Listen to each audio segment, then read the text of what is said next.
2003 అర్ధరాత్రి సమయం. ఇరాక్లోని ఒక చిన్న గ్రామం. ఒక వ్యక్తి భూమి లోపల ఉన్న స్వరంగంలో దాక్కున్నాడు.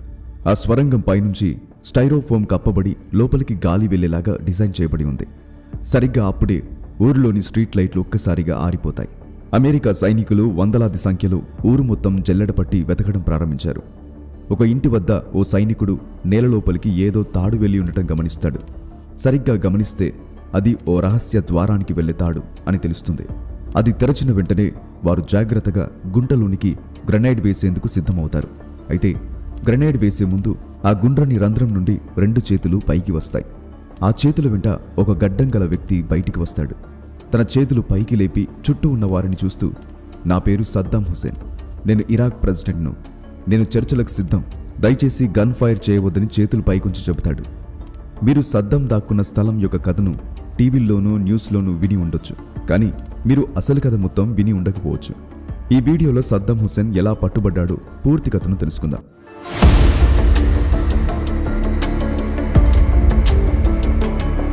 ఇరాక్పై అమెరికా దాడి ప్రారంభమైన 2003 మార్చి నెల నుంచి సద్దాం కోసం వేట మొదలైంది. My fellow citizens, at this hour, American and coalition forces are in the early stages of military operations to disarm Iraq, to free its people, and to defend the world from grave danger. America ప్రభుత్వం ప్రపంచానికి చెప్పిన కారణం సద్దాం సీక్రెట్గా destructive వెపన్స్ను దాచిపెట్టాడట. అయితే ఆ ఆరోపణ తర్వాత తప్పని తెలిసిందే. There is no doubt that Saddam Hussein now has weapons of mass destruction. A claim that would later turn out to be false. You know, when we first got in there and started looking around and didn't find anything, I get that kind of sinking feeling that, uh-oh. ఇవన్నీ జరిగేలోపే America, Britain, Australia, Poland సైనికులు Baghdad మీద దాడి చేసి 3 వారాల్లోనే పట్టణాన్ని కబలించారు. కానీ సద్దాం మాత్రం కనిపించలేదు. Baghdad మధ్యలో సద్దాం విగ్రహాన్ని ఇరాక్ ప్రజలు మరియు అమెరికా సైనికులు కలిసి కూల్చివేశారు. ఆ విగ్రహంపై మొదట అమెరికా జెండా వేశారు. ఇరాక్ను అమెరికా రూల్ చేయబోతుందని దాని అర్థం. దీనికి ఇరాక్ ప్రజలు వ్యతిరేకత చూపారు. తర్వాత దాన్ని ఇరాక్ జెండాతో మార్చి విగ్రహాన్ని కూల్చివేశారు. సద్దాం విగ్రహం పడిపోయినప్పటికీ నిజమైన సద్దాం మాత్రం ఇంకా దొరకలేదు. అతన్ని పట్టుకోవడానికి 52 మోస్ట్ వాంటెడ్ కార్డ్స్ పేరుతో కార్డ్స్ని డిజైన్ చేశారు. సైనికులకు ఈ కార్డ్స్ని ఆట విడుపు కోసం ఉపయోగించేవారు. వారు వారి బ్రేక్ సమయాలలో వాటితో గేమ్స్ ఆడేవారు. దానివల్ల వారికి నిందితుల చిత్రాలు గుర్తుపట్టడం సులభమయ్యేది. ఈ కార్డులో హై వాల్యూ కార్డ్ పిక్ చేయడం వల్ల వాళ్ళు ఎవరు మోస్ట్ వాంటెడ్ లిస్టులో ఉన్నారో ఈజీగా గుర్తించగలిగేవారు. ఏ కార్డ్స్లో Saddam Hussein ace of spades అంటే మొదటి హై వాల్యూ కార్డ్ అన్నమాట. అతని కుమారులు ఉదయ్, కుసై కూడా ఈ కార్డ్స్లో ఉన్నారు. నెలలు గడుస్తున్నా సద్దాం చాడలేదు. అందుకే అతనిపై $25 మిలియన్ బహుమతి ప్రకటించారు. అతని కుమారులపై ఒక్కొక్కరికి $15 మిలియన్ ప్రకటించారు. 4 నెలల తర్వాత ఒక వ్యక్తి అమెరికా బేస్కు వచ్చి మొసుల్లోని తన ఇంట్లో సద్దాం కుమారులున్నారని అన్నాడు. మొసుల్ అనేది ఇరాక్ యొక్క 2వ పెద్ద పట్టణం. మరుసటి రోజు అక్కడికి సైనికులు వెళ్తారు. ఇంటి లోపల నిజంగా ఉదయ్, కుసైలున్నారు. వారు లొంగడం లేదు. కాల్పులు మొదలుపెట్టారు. వారిపై మిసైల్ స్ట్రైక్ చేయడం జరిగింది. చివరికి ఆ ఇల్లు కూలిన తర్వాత వారు మృతి చెందినట్టు తెలిసింది. వారు చనిపోయిన తర్వాత ఒక ఆడియో టేప్ వెలుగులోకి వచ్చింది. అందులో సద్దాం చనిపోయిన తన కుమారులపై విచారం వ్యక్తం చేశాడు. దీంతో అతను ఇంకా బ్రతికే ఉన్నాడని నిర్ధారణ అయ్యింది. వీడియో కంటిన్యూ చేసే ముందు నా కంటెంట్ను ఎంతగానో ఇష్టపడుతున్న మీకోసం నా నుండి ఒక అద్భుతమైన ఆపర్చునిటీ అనుకోండి, లేదా గిఫ్టే అనుకోండి. బట్ దీన్ని అస్సలు మిస్ అవ్వకండి. ప్రజెంట్ ఎక్కువ డిమాండ్ అండ్ హైయెస్ట్ ప్యాకేజెస్ ఉన్న కెరీర్ ఆప్షన్ ఏదైనా ఉంది అంటే అది జనరేటివ్ ఏఐ అని చెప్పక తప్పదు. ఏఐ మన డైలీ లైఫ్లో ఓ భాగంగా మారడం మనం చూస్తూనే ఉన్నాం. కాబట్టి ఈ ఫీల్డ్లో ఎన్నో జాబ్ ఆపర్చునిటీస్ ఉన్నాయి. ఈ ఒక్క కోర్స్ నేర్చుకుంటే మీ ఫ్యూచర్ సెక్యూర్ అయిపోయినట్టే అని చెప్పడంలో ఎటువంటి డౌట్ లేదు. చాట్‌జీపీటీ, జెమినై దగ్గర నుండి మొన్న వచ్చిన డీప్ సీక్ వరకు మీరు చూసుకుంటే ఏఐ అనేది ప్రపంచాన్ని ఎలా డామినేట్ చేస్తుందో అర్థం చేసుకోవచ్చు. జనాలు కూడా AI cameras, AI phones, AI technology ఉన్న ఎలక్ట్రానిక్ గ్యాజెట్స్కి ఫాస్ట్గా షిఫ్ట్ అయిపోతూ ఉన్నారు. కాబట్టి ఈ ఫీల్డ్లో కెరీర్ బిల్డ్ చేసుకోవడానికి ఇంతకంటే మంచి టైం మళ్ళీ రాదు. అయితే ఈ కోర్స్ ఎక్కడ తీసుకుంటే బెటర్ అని ఆలోచిస్తున్నారా? దానికి కూడా నా దగ్గర మంచి ఆప్షన్ ఉంది.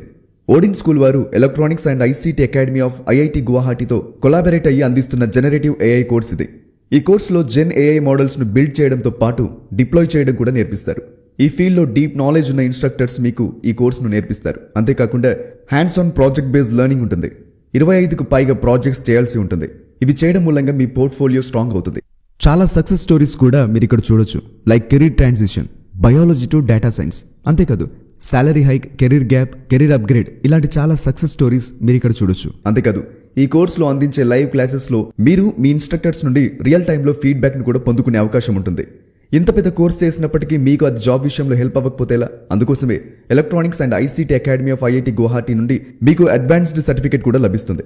ఇది మీకు జాబ్ విషయంలో చాలా హెల్ప్ అవుతుంది. అలాగే ఇంత ప్రెస్టీజియస్ ఆర్గనైజేషన్ నుండి అలూమ్ని స్టేటస్ కూడా లభిస్తుంది. వీటన్నిటి వల్ల మీ సీవీ చాలా స్ట్రాంగ్ అవుతుంది.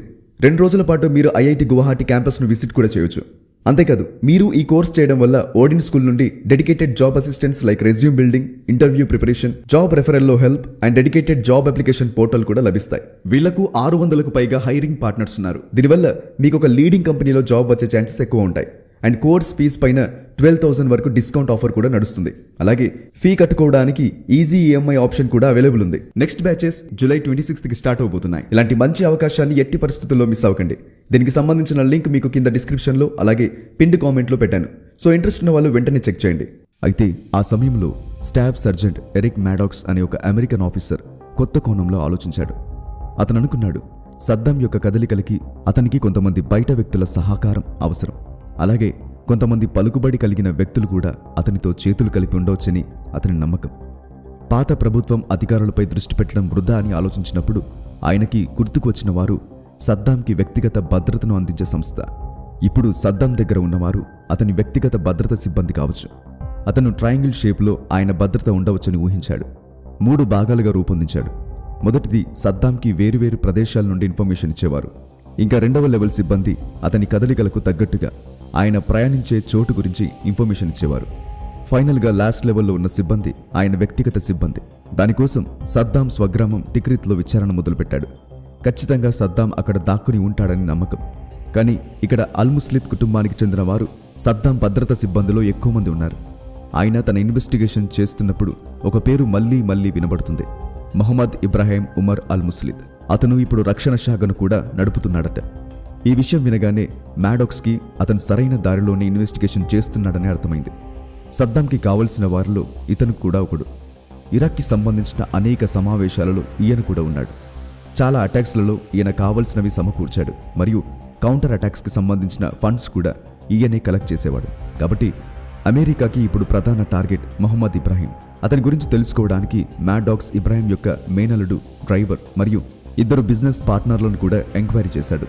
అలాగే మొహమ్మద్ కొడుకు ముస్లిద్ని కూడా ఇంట్రాగేట్ చేశాడు. తొలుత అతను ఈ విచారణకు ఉపయోగపడే విషయాలేమీ చెప్పకపోయినా వాళ్ళ నాన్న ఎక్కువగా ఫిషింగ్కి వెళ్తాడని చెప్పాడు. అంతే, మ్యాడాక్స్ మధ్యలో ఒక విషయం మొదలైంది. ఒకసారి సద్దాం హౌస్ కీపర్ని ఎంక్వైరీ చేసినప్పుడు అతనికి మస్కూఫ్ అనే పాపులర్ ఇరాక్ ఫిష్ డిష్ అంటే ఇష్టమని తెలిసింది. ఇక్కడి వరకు చేసిన విచారణతో సద్దాంని చేరుకోగలనన్న నమ్మకం మ్యాడాక్స్ కలిగింది. వెంటనే యుఎస్ ఫోర్సెస్ ఆ చేపల పొలాన్ని వెతకగా అతనికి బాగ్దాద్లో ఇల్లుందని, అక్కడ మహమ్మద్ దాక్కున్నాడేమో అని అనుమానమని అతను చెప్పడం జరిగింది. కానీ ఖచ్చితంగా అతను బాగ్దాద్లోనే ఉన్నాడు అనడానికి గట్టిగా ఆధారం ఏం దొరకలేదు. అయితే ఆశ్చర్యకరంగా అక్కడికి వెళ్లిన యుఎస్ ఫోర్సెస్కి మొహమ్మద్ ఇబ్రాహీం అక్కడే దొరికాడు. కానీ అతను నిజం చెప్తాడన్న గ్యారంటీ లేదు. స్వయంగా మ్యాడాక్సే ఇబ్రాహీంని ఇంట్రాగేట్ చేశాడు. కానీ అతను తనకి తన ఫ్యామిలీకి ప్రాణహాని ఉందని చెప్తాడు. మ్యాడాక్స్ అతనికి భద్రత హామీ ఇస్తాడు. మొహమ్మద్ చివరికి నోరు విప్పి సద్దాం అదౌర్ అనే చిన్న పల్లెటూరులో దాక్కున్నాడు అని నిజం చెప్తాడు. మొహమ్మద్ చూపించిన 2 ఇళ్లలో వెతికారు. అందులో ఏమీ లేదు. ఇక ప్రయత్నం విరమించే సమయంలో మొహమ్మద్ మరో చిన్న షెడ్ను చూపిస్తాడు. అక్కడ కూడా ఎవరూ కనిపించలేదు. మొహమ్మద్ ఇబ్రాహీం తప్పుడు ఇన్ఫర్మేషన్ ఇచ్చి ఉంటాడని యుఎస్ ఫోర్స్ అతన్ని బయట మట్టిలో పడేసి కొట్టడం స్టార్ట్ చేశారు. అప్పుడు షెడ్ బయట నేలలో ఒక తాడు కనిపిస్తుంది. ఆ తాడుని పరిశీలించగా రహస్య ద్వారం బయటపడుతుంది. అదే స్వరంగంలో సద్దాం ఉన్నాడు. యుఎస్ ఫోర్స్ అతన్ని కస్టడీలోకి తీసుకున్నారు. తర్వాత శిక్షానంతరం జైలుకి పంపారు. అతనికి ఉరిశిక్ష పడింది. సద్దాం హుస్సేన్ జైలుకు వెళ్ళిపోయాడు. కానీ ఇరాక్ యుద్ధం ఆగిపోలేదు. అతన్ని తొలగించిన తర్వాత అమెరికా దళాలకు ఎగ్జిట్ స్ట్రాటజీ లేదు. దేశంలో చెల్లాచెదురుగా అశాంతి కొనసాగింది. స్వరంగంలో దాక్కున్న సద్దాం చిత్రం యుఎస్ ఫోర్సెస్ రిలీజ్ చేశాయి. సద్దాం దాక్కున్న ప్రదేశాలన్నీ వికీపీడియా మరియు న్యూస్లో మ్యాప్ల రూపంలో వివరించి చెప్పారు. కొంతమంది జర్నలిస్టులను కూడా ఆ హోల్ దగ్గరికి అనుమతిచ్చారు. టీవీలు, న్యూస్ ఛానల్స్, సోషల్ మీడియా మరియు వికీపీడియాలలో కూడా అది కనిపించింది. సద్దాం చనిపోయిన తర్వాత అతనికి వైద్య పరీక్షలు నిర్వహించారు. సో గైస్, ఇది సద్దాం హుస్సేన్ యుఎస్ ఫోర్స్కి దొరికిపోయిన తీరు. సద్దాం హుస్సేన్పై వచ్చిన అక్రమ ఆయుధాల ఆరోపణ మాత్రం అవాస్తవమని కొన్ని పత్రికలు నివేదికలిచ్చాయి. ఇది సద్దాం హుస్సేన్ కథ కాదు, ఒక యుద్ధం, ఒక వేట, ఒక చరిత్ర గాథ.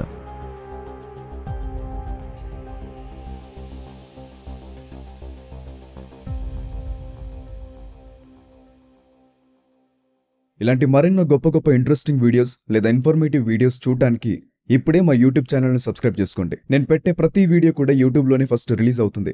కాబట్టి మీరు ఏ వీడియో కూడా మిస్ అవ్వకుండా ఉండటానికి ఇప్పుడే యూట్యూబ్ ఛానల్ని కూడా సబ్స్క్రైబ్ చేసుకోండి. కింద కామెంట్ బాక్స్లో మీకు మా యూట్యూబ్ లింక్ కనబడుతుంది. అక్కడ క్లిక్ చేసి వెంటనే మా ఛానల్ని సబ్స్క్రైబ్ చేసుకోండి. ఇలాంటి గొప్ప గొప్ప వీడియోస్ మీరు మిస్ అవ్వకుండా ఉంటారు.